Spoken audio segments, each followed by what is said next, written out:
اور بنو عباس میں خلیفہ ابو جعفر المنصور محبت اہل بیت کے نام پر اقتدار میں آئے یہ لوگ بنو عباس. واقعہ کربلا کا بنو امیہ سے انتقام لینے کے لیے انہوں نے تمام محبان علی اور اہل سنت اور پوری امت جو اہل بیت سے محبت کرنے والی تھی ان کی ہمدردیاں لیں. واقعہ کربلا کے نام کو ایکسپلائٹ کیا، اہل بیت کی محبت کو ایکسپلائٹ کیا، اکٹھا کیا اور کر کے اقتدار میں آئے بنو عباس، اور پھر مارا. 1.25 لاکھ یا اس سے بھی زائد لوگ قتل کیے تاکہ اعتماد بیٹھ جائے کہ یہ اہل بیت کے محبت کرنے والوں کی حکومت آ گئی ہے. اور لوگوں کو دھوکہ دینے کے لیے اپنا لباس بھی، جبہ بھی کالا رکھا. بنو عباس کے خلفاء کالا لباس پہنتے، امامہ بھی کالا رکھا، جھنڈا بھی کالے رنگ کا رکھا. یہ بنو عباس کے خلفاء جب آئے، چونکہ ایکسپلائٹ کیا تھا محبت اہل بیت کا نام، لیکن جب مستحکم ہو گئے، ان کی جڑیں مضبوط ہو گئی. یہ حکمران اور سیاست دان جو اصل سیاست دان ہوتے ہیں وہ کسی کے مخلص نہیں ہوتے. جب ان کی جڑیں مضبوط ہو گئی، حکومت مستحکم ہو گئی، تو پھر بنو امیہ نے تو ایک امام کو شہید کیا تھا، امام حسین کو کربلا معلی میں. حضرت محمد بن حنفیہ اور نفس زکیہ کچھ لوگ نکلے تھے، مگر جب بنو عباس کی جڑیں مضبوط ہو گئی تو اہل بیت کا نام لے کر اقتدار پہ آنے والوں نے کئی ائمہ اطہار اہل بیت کو شہید کیا. مدینہ طیبہ سے لے گئے امام موسیٰ کاظم کو اور کئی ائمہ کو قید کر کے کئی لے گئے بغداد.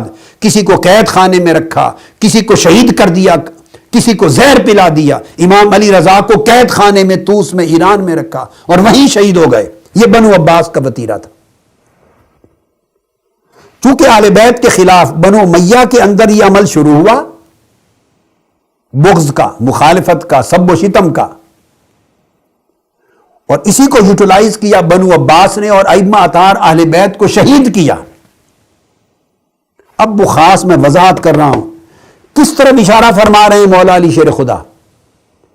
فرما رہے ہیں چونکہ ان کو خطرہ تھا اہل بیت سے، چونکہ خلافت امام حسن مجتبی نے مصالحت کی تھی حضرت امیر معاویہ سے، اور اس مصالحت کے تحت خلافت پھر واپس امام حسن مجتبی کو جانی تھی، نہ ہو سکا.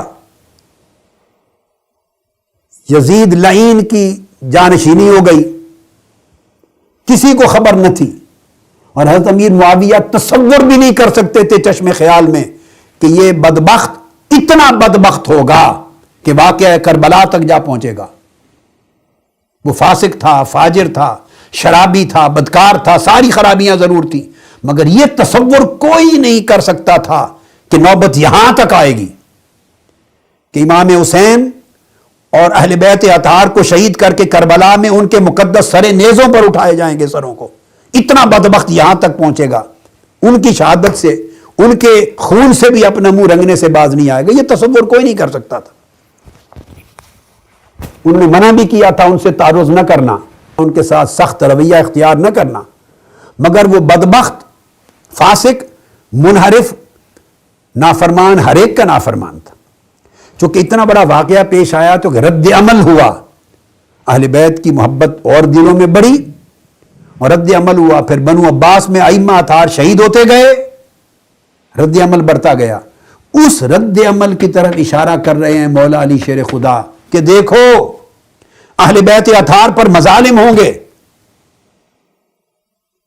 جبر ہوگا، وہ قید ہوں گے، شہید کیے جائیں گے، جلا وطن کیے جائیں گے، بڑا ظلم ہوگا، مگر تم میری محبت کی وجہ سے افراط کا شکار ہو کر کہیں ان مظالم کی بنیاد پر ایسے رد عمل میں نہ چلے جانا کہ تم اصل ظالموں کی گرفت کرنے کی بجائے صحابہ کرام پر زبانیں کھولنے لگ جاؤ اور خلفائے راشدین پر زبانیں کھولنے لگ جاؤ اور وہاں تک جا پہنچو جو آقا علیہ السلام کے محبوب تھے، مقرب تھے، جو حضور علیہ السلام کے جانثار تھے، جو تاجدار کائنات کے سچے وفادار تھے، جو میرے بھائی تھے، ہم نے مل کے زندگیاں گزاری تھی، ہجرت کی تھی، جہاد کیے تھے، تن من دھن لٹائے تھے، کہیں ان پر تمہاری زبانیں نہ کھل جائیں. کہیں ان کی گستاخی نہ کرنے لگو، ان پر تان نہ کرو، ان پر سب و شتم نہ کرو، خلفائے راشدین تمہارا ٹارگٹ نہ بن جائیں۔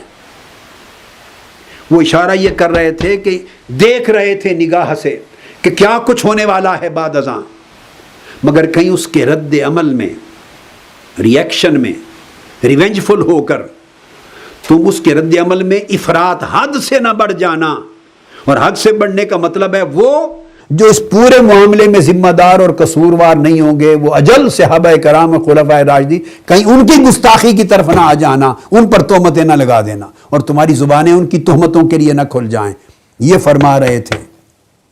اور دوسری طرف فرمایا خارجیو، کیونکہ خوارج کی طرف دوسرا خطاب ہے، تم یاد رکھو میرا بغض تو تم نے اپنا شیوا اور وتیرہ بنا لیا ہے، مگر کہیں ایسا نہ ہو کہ یہ بغض، میرا بغض، تمہیں رسول پاک صلی اللہ علیہ وسلم کی پوری اہل بیت کے ساتھ دشمنی اور عداوت پر نہ اکسا دے، اور یہ بغض پورا بغض اہل بیت میں نہ بدل جائے۔